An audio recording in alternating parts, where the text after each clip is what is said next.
Johnny, thank you so much for joining us again. So my question is, if I have this big idea, what is the first thing I need to do? The first thing is to keep it secret. In other words, don't tell people, don't advertise until you've decided what you want to do with it.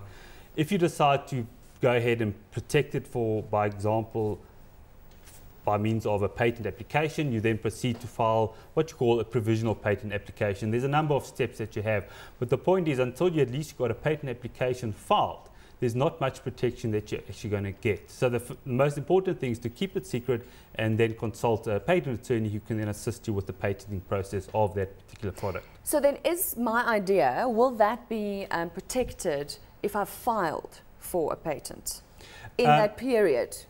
Or when does it become really protected? There's a certain time gap between when you file and between when you actually get a granted patent. It's normally what you'll see, patent pending or patent application filed.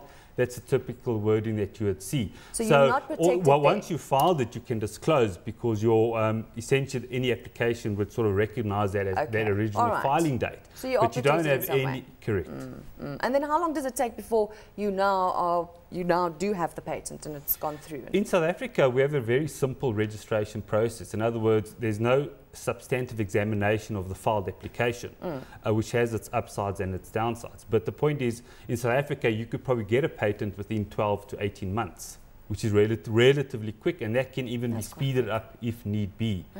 And that's really the process for South Africa. If you then want to file overseas, you have a certain time period in which you've got to do that. And most foreign countries have what you call a substantive examination. So they actually look at the merits of your application, and then you need to argue it with certain examiners overseas. When do you file for just a local patent, and when do you file for a global, make sure that you protect it globally? Well, essentially that first application, which is normally what you call a provisional application, essentially covers you internationally for 12 months.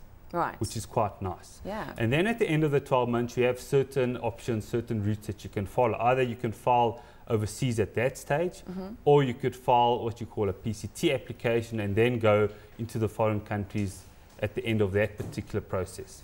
So Johnny, you've bought a Vuvuzela and a Makarapa. So let's start with the Vuvuzela. How would you go about patenting? I like this prop because if you look at it, most of it is well known. For example, obviously you have the piece here through which the noise comes out. That's well known.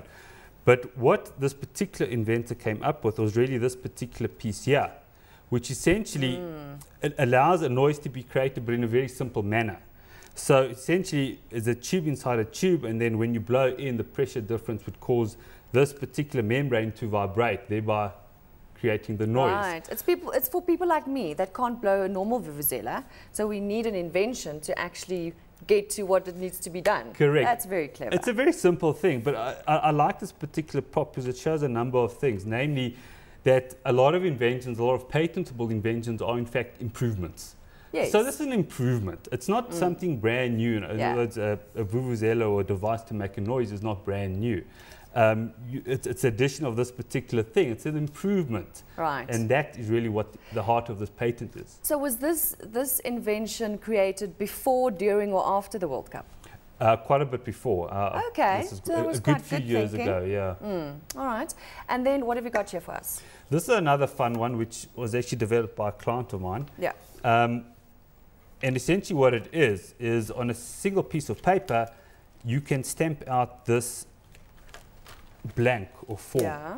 And with a bit of manipulation, what you then do is you can actually quite quickly and easily fold it into the well-known Makarapa, which is available in most ones. So in a very simple way, you end up with quite a creative, unique sort of product, and which they used in the recent FIFA World Cup. So Johnny, was this difficult to patent?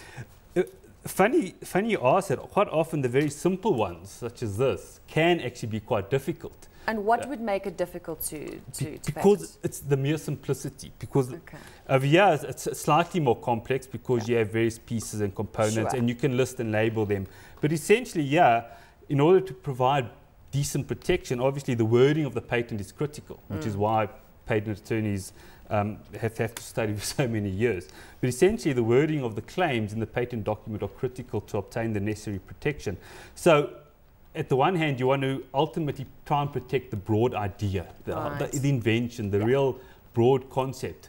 But on the other hand, you actually need to be able to reduce that into words. And that quite often can be quite tricky. Okay. Johnny, thank you so much for your insights. You're welcome.